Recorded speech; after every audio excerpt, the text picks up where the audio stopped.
Smart people don't fight their fears, they protect them. They hide behind calm smiles, behind logic that feels safe. But what if the thing you've been protecting is the very thing still controlling you? Stay, because maybe what you call control is just another name for fear. And deep down, you know it's true. You've built peace, not from healing, but from hiding. You've learned to stay calm, to smile when it hurts, to call it strength when it's really survival.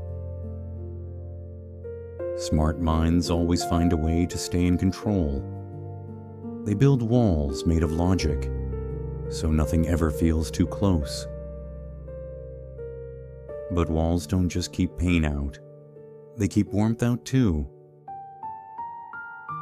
You tell yourself it's peace, but it's just silence wearing calm clothes. And maybe that's why the smartest hearts are often the loneliest ones.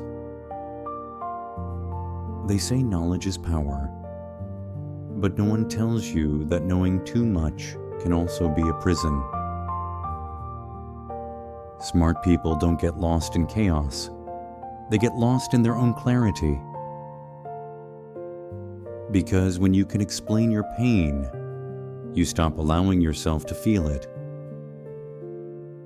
You start analyzing your heartbreak instead of grieving it.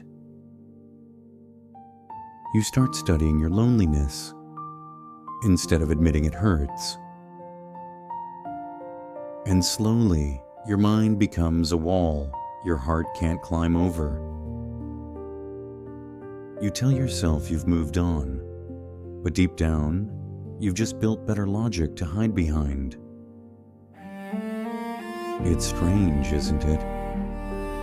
How intelligence makes you look composed, even when you're falling apart quietly. Because smart people don't break loudly. They break inward and call it understanding. But the heart doesn't want to be understood. It just wants to be felt. It's strange how the mind tries to protect us by locking away the very things that once made us feel alive. You build walls around pain, but the walls grow roots around your joy too. It's like holding your breath underwater, believing that stillness means safety, until you realize you've been drowning quietly. The truth is, your fear isn't trying to hurt you. It's trying to tell you where you stop trusting. And maybe that's why people who feel deeply learn to think too much, just to survive their own sensitivity. But healing doesn't come from thinking softer. It comes from feeling again. So when your fear whispers, don't silence it. Ask it what it's protecting. Because once you listen to your fear, it stops being the enemy and starts becoming the map. So what do smart people do when they finally see what they've been protecting? They stop running from fear and start sitting with it. They start naming what hurts, not to fix it, but to understand how long it's been asking to be seen. And slowly, fear stops being a cage and becomes a compass. You learn that protecting yourself doesn't mean closing your heart. It means holding it gently, even when it shakes.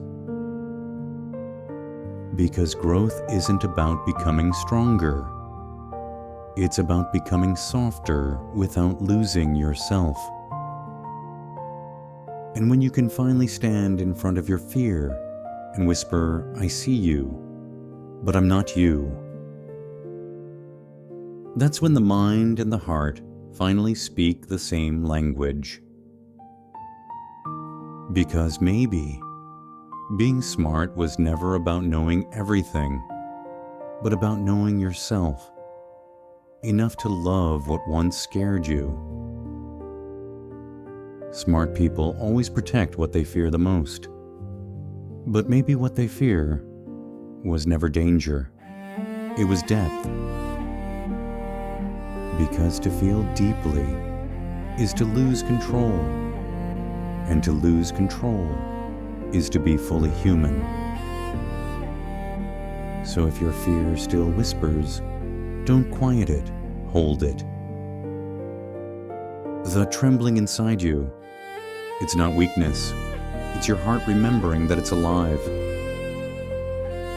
And that's what Freud meant when he said the mind protects what the soul still needs to feel. And maybe protecting your fear was always your way of protecting your heart.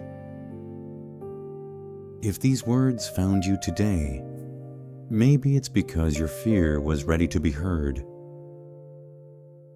Share this light, not to prove you understand, but to remind someone they're not alone in what they feel. Story light, where every fear finds its light.